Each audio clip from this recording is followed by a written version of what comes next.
नमस्कार, मैं हूं Pankaj Kumar. TV 9 digital platform पर आपका स्वागत है। आज राजशास्त्र में बात करेंगे, क्या वाकई केसीआर की सरकार तंत्र विद्या के सहारे चल रही है? जी हां, ये राजनीति की छुपी हुई वो हकीकत है जिसको जानकर आप हैरान हो जाएंगे। ये बात और है कि केसीआर की सरकार वाकई तंत्र विद्या के सहारे चल रही है या नहीं, ये तो आरोप विपक्षी पार्टी यानी बीजेपी के गृह मंत्री द्वारा लगाया गया।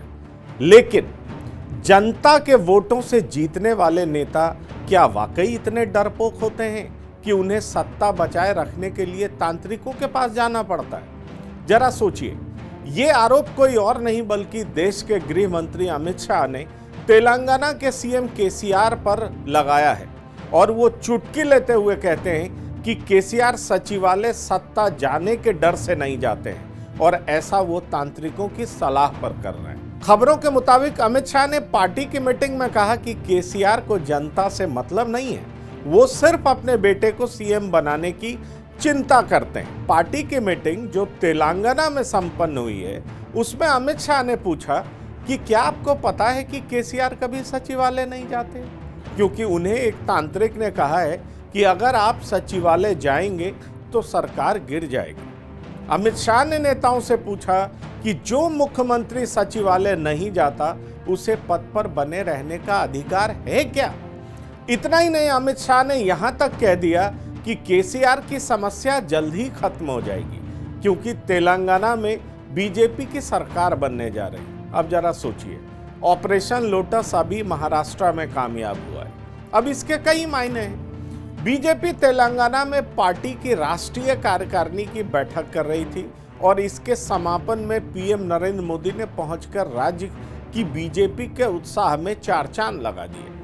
पीएम मोदी ने अपने संबोधन में हैदराबाद को भाग्यनगर कहकर संबोधित किया और कहा कि तेलंगाना की जनता डबल इंजन की सरकार के लिए रास्ता तैयार कर रही है। पीएम ने सरदार पटेल को याद करते हुए कहा कि भाग्यनगर में ही सरदार पटेल ने एक भारत श्रेष्ठ भारत का नारा दिया था। बीजेपी भी इस नारे का अनुसरण कर रही है और हम तुष्टीकरण खत्म कर तृप्तिकरण का रास्ता अपनाने पर जोर दे रहे हैं। पीएम ने वंशवाद की राजनीति के खात्मे की बात कह केसीआर पर निशाना साधते हुए तमाम पार्टियों की राजनीति पर भी जोरदार प्रहार किया जो वंशवाद को बढ़ावा दे रहा है। अब सवाल उठता है कि क्या नेता वाकई जादू टोना और तांत्रिक पर भरोसा करते हैं? क्योंकि पाकिस्तान में प्रधानमंत्री की दौड़ में सबसे आगे चल रहे शहबाज शरीफ ने इमरान खान के घर जादू टोना करने के लिए कई टन मांस जलाने का आरोप लगाया था। अब शहबाज शरीफ पाकिस्तान के प्रधानमंत्री हैं। इशारा साफ तौर पर इमरान की पत्नी बुशरा बीवी की ओर था जो खुद को पीर बताती रही। इमरान खान की बीवी बुशरा बीवी पर जादू टोना का आरोप कई बार लग चुका है। कहा जाता है कि खुद इमरान मानते हैं कि पीएम बनाने में बुशरा बेगम के जादू टोना का बड़ा हाथ है। बिहार में सीएम नीतीश कुमार ने लालू राबड़ी पर आरोप लगाया था कि लालू परिवार दूसरे घर में जब शिफ्ट हुए थे तब जादू टोना के बहाने कई जगहों पर पुरिया छोड़ दिया था।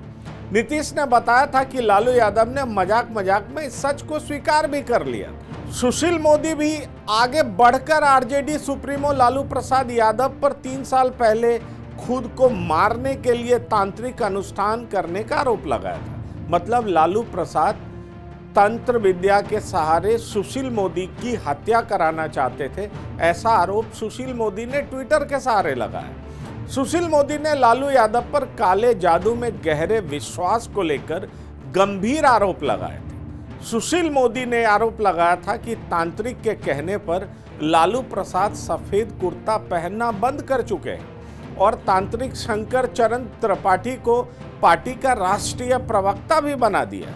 भारत के पूर्व विदेश मंत्री नटवर सिंह ने अपनी किताब में लिखा है कि ब्रिटेन के पूर्व पीएम थैचर तांत्रिक चंद्रा स्वामी से मिली थी और चंद्रा स्वामी ने थैचर के प्रधानमंत्री बनने की भविष्यवाणी बहुत पहले ही उनके सामने कर दी थी। इस बात का जिक्र नटवर सिंह ने अपनी किताब walking with lions tales from a diplomatic past में किया है।